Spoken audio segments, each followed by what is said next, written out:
En una sesión extraordinaria, la Comisión de Probidad del Senado se reúne para discutir el proyecto de ley de partidos políticos, una instancia en la que organizaciones sociales como Espacio Público quisieron estar presentes. Queremos profundizar en este tema y para eso saludamos al expresidente del Consejo Anticorrupción y presidente de Espacio Público, Eduardo Engel. Muchas gracias por su tiempo. Buenas noches. Buenas noches, Macarena. Bueno, en primer lugar vamos a entrar en las críticas a las modificaciones al proyecto, pero ¿cómo se ha vivido hoy esta discusión en esta sesión extraordinaria de día domingo y cuáles son los puntos que pueden haberse mejorado hasta el momento? Ha sido una sesión particularmente productiva. De los 5 puntos que planteamos, una serie de personas que firmamos una declaración el viernes, han habido avances importantes en 4 de ellos y el 5º está la posibilidad y se ha dejado así de avanzar en la sala cuando se vote esta ley en la sala del Senado el próximo martes. Vamos a entrar en estos 5 puntos, pero vamos a lo principal. ¿Cuáles son las deficiencias que tenía este proyecto de ley desde que emana de la Cámara de Diputados y cuáles son las, bueno, ya se lo decía, las modificaciones ahora? ¿Cuáles eran todas las principales deficiencias? Vamos punto por punto. Primero, habían exigencias un poco exageradas para la constitución de nuevos partidos y para que permanezcan en el tiempo. Esas exigencias para constituir partidos se redujeron, donde antes había la necesidad de tener un 0,5% de los votantes de un distrito, una región para constituir un partido, se baja a un 0,25%.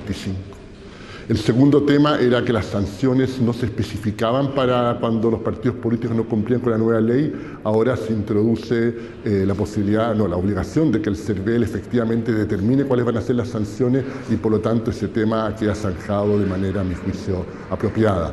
Un tercer tema era de que no valía el principio de un militante, un voto en las elecciones directivas de los partidos y ahora ese principio va a valer para la elección de la directiva nacional, que también es un avance y un cambio positivo e importante. Y el cuarto tema era que en el proyecto de ley, como venía de la Cámara de Diputados, no había un rol del CERVEL supervisando el acto del accionario en que se eligen las directivas de los partidos. No había ministros de fe del CERVEL durante las elecciones partidarias, lo cual habría la posibilidad de que hubiera fraude y después no hubieran testigos para dar fe de lo que haya sucedido frente al Tribunal de Calificador de Elecciones. Acá se ha dejado la facultad del CERVEL para que efectivamente ponga ministros de fe y sujeto a que el ministro Izaguirre obtenga el visto bueno del ministro de Hacienda para los fondos correspondientes, podría estar la obligación de hacerlo porque eso obviamente requiere recursos adicionales. Por ahí tenemos 4 de los 5 temas que planteamos en esa declaración pública, en los cuales en cada uno de ellos hay avances muy importantes, pero que obviamente la palabra final viene cuando se vota en la sala y se pasa a esta comisión a la sala. Es muy importante, por lo tanto, mantenernos atentos a lo que suceda en los próximos días. En particular quiero felicitar en parte al ministro Izaguirre, que puso algunas indicaciones que hay estos cambios, y también al senador Lagos Weber, que jugó un rol muy importante en que el CERVEL ahora sí podrá poner ministros de fe y ojalá logramos tener los recursos para que no solamente sea una facultad, sino que pase a ser una obligación. Respecto a la conformación de los... pendiente para la sala. Macarena, déjeme. El tema que ha quedado pendiente para la sala, que el tema de las cuotas de mujeres. Es un tema muy importante también, que de la Cámara de Diputados venía la obligación de que al menos 40% de la directiva fuera mujer, y ahora vamos a tener entonces que ese tema quedó para la sala y se va a discutir ahí, y el espíritu al menos que en esta comisión es que si hay una propuesta bien diseñada, eso también va a tener un apoyo amplio y general para ser aprobado finalmente en la ley. Bueno, eso queda pendiente. Yo quisiera preguntarle por la conformación de los partidos políticos y esta reducción para la posibilidad de hacerlo de 0,5 a 0,25 y por ahí también el senador García Ruminot hacía su intervención señalando que le parecía a él razonable no modificar esta exigencia a propósito también porque van a haber recursos del Estado ahí mismo. ¿Cómo vio usted el argumento que entregaron aquellos que votaron en contra?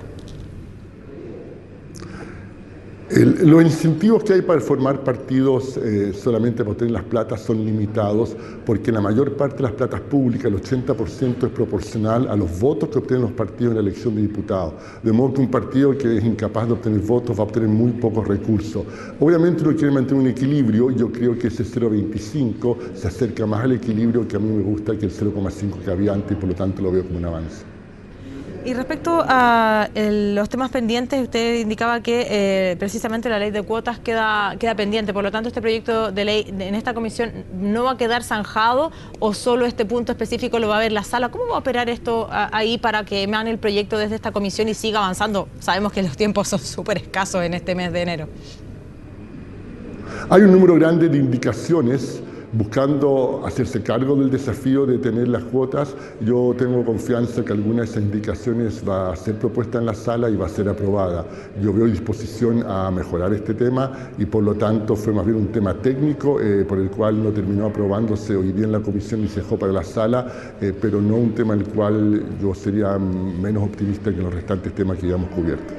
Y respecto a este llamado frenesí legislativo, yo quisiera preguntarle por cuál es el apuro de aprobar esta ley junto con el financiamiento, con la del financiamiento de la política. Parecía que necesariamente tenía que existir una concordancia en la aprobación de estos dos proyectos de ley, ¿no? Efectivamente, la ley de financiamiento de la política es clave para que tengamos un financiamiento de la política transparente como corresponde, como lo que queremos tener en el futuro para la elección municipal de octubre. Y eso requiere aprobarlo en enero porque el CERVEL necesita de varios meses para contratar gente, para hacer nuevos procesos, para formar a esas personas, etc. Por otra parte, la ley de partidos políticos en teoría podía aprobarse en marzo, pero en la práctica hubiese sido, yo creo, impresentable porque habríamos tenido que la ley de financiamiento de la política le entrega recursos públicos a los partidos y sin embargo no hay ninguna exigencia a cambio hasta meses después. Yo creo que perfectamente se pueden aprobar las dos leyes en enero y el día de hoy hemos tenido un trabajo, a mi juicio al menos, sumamente serio, prolijo, con avances muy importantes. Efectivamente hay un sacrificio de trabajar un día domingo, pero claramente en forma excepcional uno puede trabajar el día domingo para sacar la ley dentro de los plazos que se requieren para que todo esté funcionando bien el mes de octubre para la municipal. ¿Cuánto cree usted que pueden haber afectado las presiones o al menos las voces, inclusive también la suya, cuando levantan sus argumentos señalando que hay que modificar este proyecto que venía desde la Cámara de Diputados? Yo creo que acá fueron muchas las voces que salieron en distintos temas haciendo notar de que habían temas que se podían mejorar. También haciendo notar que buena parte de lo que salió de la Cámara de Diputados era muy bueno y avances muy importantes. Déjeme mencionarle que en el Observatorio Anticorrupción.cl había una evaluación objetiva de la ley de partidos políticos y esta era un 5,2 antes del día de hoy día. Si lo que sale hoy día termina aprobándose, vamos a llegar cerca de un 6 o hasta más que ese, va a ser una ley excelente. Así que yo creo que acá había una posibilidad de mejorar las cosas, pero claramente también habían parlamentarios que se habían jugado por esto y que tuvieron la oportunidad hoy día, durante el trámite legislativo, en esta etapa ya casi final, de hacer las correcciones correspondientes y las mejoras de las que hemos estado conversando. ¿Alcanzaba ahora el proyecto la nota 7? Se lo pregunto a propósito porque alcanzaba la nota 5. Estaba en un 5, yo diría que el momento en que se apruebe en sala, que espero sea el martes o muy luego, porque faltan un par de días, en ese momento veamos la nota final que tiene. Sería irresponsable empezar a improvisar, no sé exactamente en qué queda, pero de que esta es una mejora importante respecto de cómo venía, claramente lo es, y si esto termina siendo el proyecto definitivo, es un muy buen proyecto que va a llevar a una mejora importante de cómo funciona la política en nuestra democracia. Bueno, precisamente se lo preguntaba porque el Observatorio Anticorrupción le había puesto la nota 5,2, lo que de alguna forma no es la nota perfecta, pero tampoco calificaba con nota roja. ¿Por qué alcanza la nota 5,2? Alcanzaba 5,2 teniendo todavía posibilidad de alcanzar la máxima calificación, ¿no?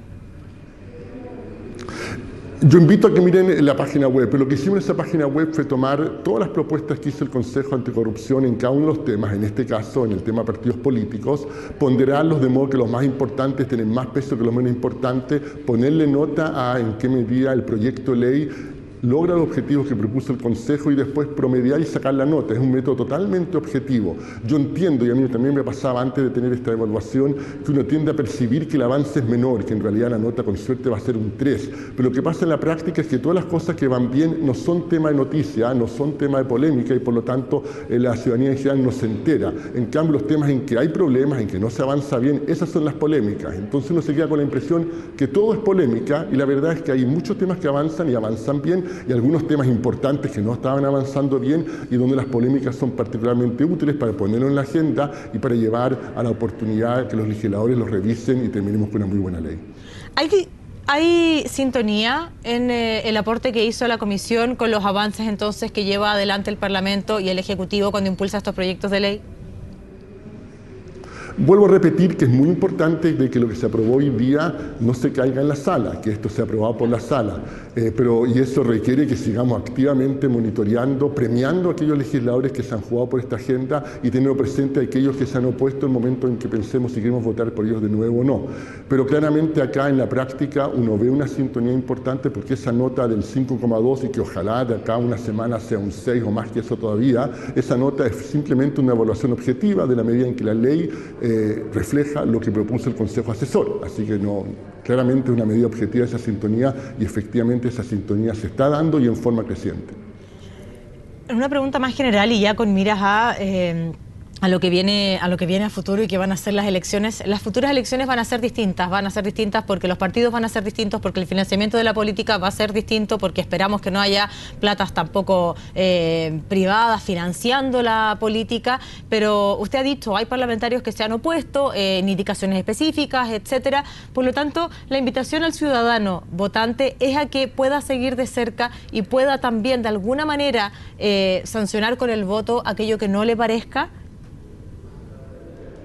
Efectivamente, la democracia funciona de una manera muy importante con lo que hacemos los ciudadanos cuando cada 4, cada 8 años reelegimos a nuestros diputados y senadores. Y en ese momento es importante evaluar cómo ellos fueron votando. Y por lo tanto, yo invito desde ya a organizaciones no gubernamentales a que alguna de ellas tome este tema y haga una evaluación de cómo los senadores y diputados han ido votando en el tema de la agenda de probidad y transparencia, la agenda anticorrupción, para poder premiar a aquellos senadores y diputados que se la jugaron por esta agenda, que hay un número creciente de ellos y varios de ellos muy comprometidos y valientes, y también tomar conciencia de quienes se fueron oponiendo a muchas de estas medidas para tenerlo en cuenta al momento de decidir si quieren votar por ellos de nuevo o no. Yo quisiera llevarlo a otro tema, pero que guarda muchísima relación con lo que está pasando este domingo en el Parlamento y que guarda relación con el frenesí legislativo. Algunos lo han llamado esta premura por legislar antes de que empiece el periodo de las vacaciones de los parlamentarios, el llamado receso parlamentario. Uno entiende que la ley de partidos políticos y la del financiamiento de la política tiene un motivo de ser por el cual tiene que salir prontamente desde el Parlamento. Hay otros proyectos de ley, bueno, todos son urgentes, no hay ninguna duda respecto a lo mismo, pero la preocupación también es que si es que vamos a legislar rápido, no necesariamente lo vayamos a hacer bien o podemos equivocarnos en eso. ¿Cuál es su perspectiva respecto a viene el acelerador que ha puesto el Ejecutivo con una fecha que expira en 2 semanas más? Hay una decisión más general que es respecto a cuáles leyes priorizar y cuáles no. El tema que yo he seguido muy de cerca desde hace casi un año, por motivos obvios, es todo el tema de las leyes que tienen que ver con la agenda de probidad y transparencia, la agenda anticorrupción. Y ahí están los 2 proyectos de los cuales hemos hablado hoy día, el que hoy día se dio en la Comisión del Senado, que es la ley de partidos políticos, y también la ley de fortalecimiento de la democracia. Esos 2 proyectos tienen que salir sí o sí. Respecto a los restantes, para serle muy sincero, no tengo el suficiente seguimiento como para saber si también eran imprescindibles o algunos de ellos podrían esperar hasta marzo, y creo que sería irresponsable opinar sin el conocimiento suficiente. Pero usted ha seguido de cerca la discusión hoy y en varias partes de esta conversación ha señalado que ha sido productiva la sesión hoy día en este domingo, por lo tanto ha valido la pena el sacrificio de trabajar esta tarde, ¿no? Absolutamente. La sesión de hoy día es una sesión muy productiva. Si se ve ratificada en la sala, esta es una sesión que puede calificarse histórica. Bien, pues vamos a seguir entonces de cerca la calificación objetiva, como usted nos explicó, del observatorio, para ver entonces cómo sigue aumentando la nota a este proyecto y ver lo importante, como dice usted, finalmente cómo se va a dar en la sala. Muchísimas gracias por compartir esta conversación con CNN Chile. Gracias, CNN, y gracias a ti, Macarena.